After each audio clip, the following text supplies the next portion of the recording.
All right, so you've finally done it. You've cleared all those notifications. You even shut the door.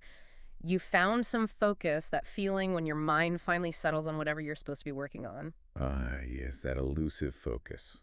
But here's a question. Have you ever stopped to think, like, what if all that concentration, that laser focus you're working so hard to cultivate, what if it's pointed in the completely wrong direction? Yeah, that's a scary thought, and it leads us right into what we're calling the focus trap. The focus trap. Yeah. Exactly. And I think a lot of people fall into this. It's that idea that just being focused on its own can kind of trick you into thinking you're making real progress, Yeah, even if you don't have like a solid framework backing it up. right, A good way to think about it is focus is like sharpening a blade, right. right? You're getting it nice and sharp. Yeah, makes sense. But structure is what tells you what you're going to cut. Oh, like that. So you can be super focused, Yeah. really sharpening that blade. But if you don't know what you need to cut, is it really helpful? Not really. No. So that's kind of the core of what we're looking at today. Exactly. And for anyone listening, you're here, you're trying to learn new things, figure out how to navigate this crazy world of information constantly coming at us. You want to understand things quickly and efficiently without getting bogged down. Right. So if you've ever felt overwhelmed, even though you're putting in the effort, you're trying to focus, or maybe you feel like you're working really hard but not really getting where you want to be, this is for you. Definitely. This is the deep dive for you. This deep dive is for you. We're going to unpack a really insightful piece, and it's called Week 13, Why Focus Alone Won't Save You by Jensen Go. Oh, yeah. Jensen always hits the nail on the head. And their main argument is this focus. It's the starting line, not the finish line. Yeah. And that's such an important distinction because this piece, it really shows you how easy it is to get tricked by the feeling of being busy. You're focused, you're concentrating. You might even feel kind of accomplished just because you're putting in the work. Right. You feel productive. Exactly. Mhm. But as the article points out, that can be like sprinting in the wrong direction. Oh, I like that. You're putting in all this energy, all this focus, but you're not actually getting any closer to where you actually want to go.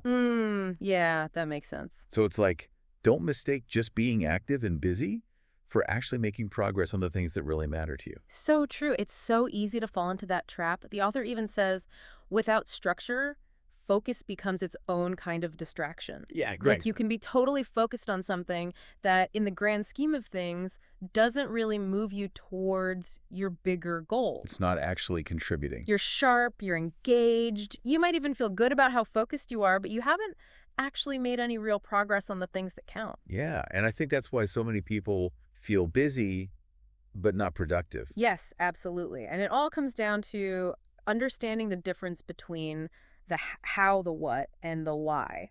Yeah, break that down for us. Okay, so focus, that's the how. It's the method, the Yeah. intensity of your attention. But structure is what gives you what your priorities, your goals, the direction you're heading in, and the why, the reason you're doing any of this in the first place. Right, like the underlying purpose. Exactly. And when we talk about structure, we're talking about having clear goals, a plan to get there, a way to check in and see if you're actually making progress. It's having that roadmap. Exactly. And the piece makes this really great analogy. It says, it's like sharpening your blade, but never choosing what to cut. You can be the most focused person in the world, but if you don't know what needs to be done, all that focus is wasted. It's misapplied effort. Totally wasted. It's even compared to like meditating every day and then walking straight back out into chaos. Ooh, I feel that one. Right. You might have these moments of clarity and concentration, but if they're not part of some kind of structured approach to your day or your week, they don't really stick. They don't translate into real change. They don't lead to real progress. And I Yeah. think that's what really highlights the importance of being intentional about where we put our focus. Intentionality is key.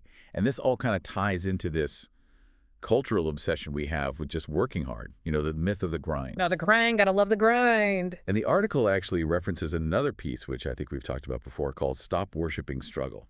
Oh, yeah, I remember that one. And it makes this point that just because you're putting in a ton of effort and, really Yeah. feeling the pressure doesn't mean you're actually doing things that are effective. Right. Effort doesn't equal results. Exactly. And the analogy they use is so powerful. It says, it's like cleaning your house during a fire. Effort. Absolutely. Helpful. Not even close. Oh, wow, that is a good one. Right? You can be putting in all this energy, but if it's not directed at the right things, it's basically wasted effort. Yeah. You're busy, but you're not actually solving the core problem. Yeah, you're just spinning your wheels, which actually brings us to an anecdote that the author shares about their worst boss. Oh, the worst boss. Uh-huh. Tell me more. And this is interesting because this worst boss actually ended up playing a crucial role in their career. Oh, really? So there's a lesson here. There's a lesson here. So this boss had this really simple, almost harsh rule.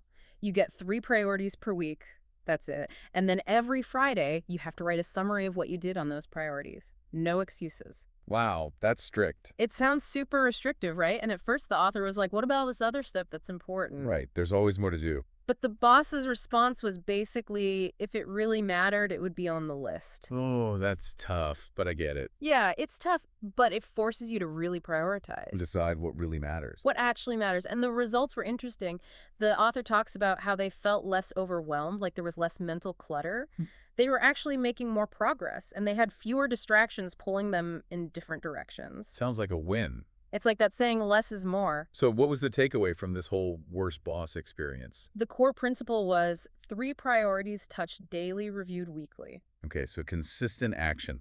Consistent action on the right things, and it's crazy how something so simple could be so powerful. It's all about that structure, that framework to direct your focus. Right, and what's fascinating is how this practical advice actually connects back to these ancient philosophies. Oh yeah, philosophy always makes things more interesting. The article mentions Stoicism and Daoism, which offer different but kind of complementary perspectives on this whole focus and structure thing. Okay, so we've got these practical structures like the 3 priorities framework, but they actually have roots in ancient wisdom. That's pretty cool. It is pretty cool. So let's start with Stoicism. All right, Stoicism. The Stoics, and Marcus Aurelius is like the big name everyone knows. Yeah, he's the poster child for Stoicism. They put a huge emphasis on inner order and this idea of structuring your mind, like through journaling, for example. It wasn't just about writing down what happened each day, right? Right. It was about consciously directing your thoughts and attention. So even when things around you are chaotic, you have this sense of control over how you react and where you focus your energy. Exactly. And he has this famous quote, "You have power over your mind, not outside events. Realize this, and you will find strength," which is all about managing your focus.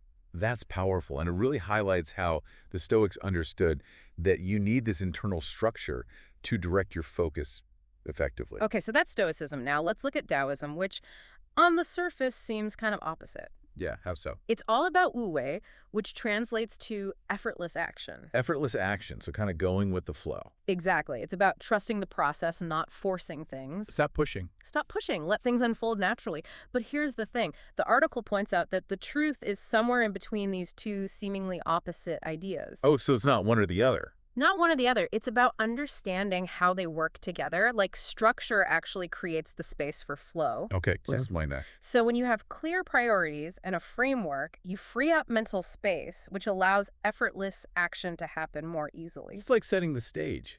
Exactly. And when we talk about effortless action, we're not talking about being passive. It's more about aligning your actions with your natural tendencies. Gotcha. So it's not about just sitting back and doing nothing. No, it's about working with your natural flow. But the article also says flow without structure. That's just drift. Oh, I like that one too. It's like you might feel like you're going with the flow, but if there's no structure underneath, you're just drifting aimlessly. So no real direction or purpose. Exactly. Which brings us to the question of how do we actually put this into practice? Yeah. How do we bridge the gap between focus and structure? Yeah, we need some actionable advice. And the article gives us a really concrete protocol. It's called 3 priorities, 5 days, 1 page. Okay, I like where this is going. Tell me more. Okay, so the idea is pretty simple. Each week, you pick 3 truly meaningful priorities, the things that will actually make a difference. Only 3. That's the hard part. It is hard, but that's the key. Yeah. Then you spend a little time each day on each of those priorities, even if it's just 15 minutes. Okay, so consistent daily action. Consistent action on the important things. And then on Friday, you write 1 paragraph summarizing what you accomplished on those 3 priorities. That's it. That's it. And what's great about this is how simple it is. The article even says no apps, no noise, no perfection, just results. I love that it's about getting rid of all the unnecessary stuff and just focusing on what matters. Exactly. It's a low-tech human approach to structure. Makes it seem very doable. Very doable. And then to illustrate all of this, the article includes this thought-provoking poem called The Tightrope. Ooh, a poem. This should be good. So it contrasts the juggler who's trying to balance everything at once, and they lose sight of the tightrope under their feet, which represents focus. Oh, so they're so busy juggling they forget what's really important. Exactly. And of course, they end up dropping everything because they're mistaking all that frantic juggling for actual progress. Oof. Yeah, been there. And then the poem introduces the monk who's taking one deliberate step at a time, hands-free, no distractions, but they have a clear destination in mind. So they're focused and moving towards a specific goal. Exactly. And the result, the temple grows behind them. It's a beautiful metaphor for how focused effort within a structured path leads to real growth. I love that imagery. It really highlights how important it is to have both focus and a clear direction. And this poem really drives home the danger of spreading yourself too thin without that clear, narrow focus and a defined path, which brings us to the final thought in the article, and it really stuck with me. Balance isn't about holding everything, it's about carrying nothing you don't need. Ooh, that's a good one. I'm going to write that down. Right, it really makes you think, and it connects perfectly to the analogy that follows. Focus is the fire, structure is the hearth. You need that intensity of focus to generate heat and drive progress, but you also need the structure of the hearth to contain the fire, to direct its energy, and to allow it to warm the whole house, so to speak. I love that analogy. It perfectly captures the relationship between focus and structure. So to wrap up this deep dive, the key takeaway is that focus is super important, but it's not enough on its own. We need both. We need both. Without structure and direction, focus can easily become misdirected, and you might think you're making progress when you're not. Right. You're just sharpening that blade, but you're not actually cutting anything. Exactly. So for everyone listening, take a moment to reflect on your own efforts. Are you super focused but still not getting the results you want? Good question. Could you be stuck in the focus trap? Think about what your 3 priorities are, the things that will truly make a difference for you. Yeah, what are those non-negotiables that will move the needle? And speaking of moving the needle, in our next deep dive, we're going to explore this really cool concept called dead zone thinking, where real growth hides. Ooh, that sounds intriguing. We're going to look at why just focusing on your strengths might actually be holding you back, Oh, interesting.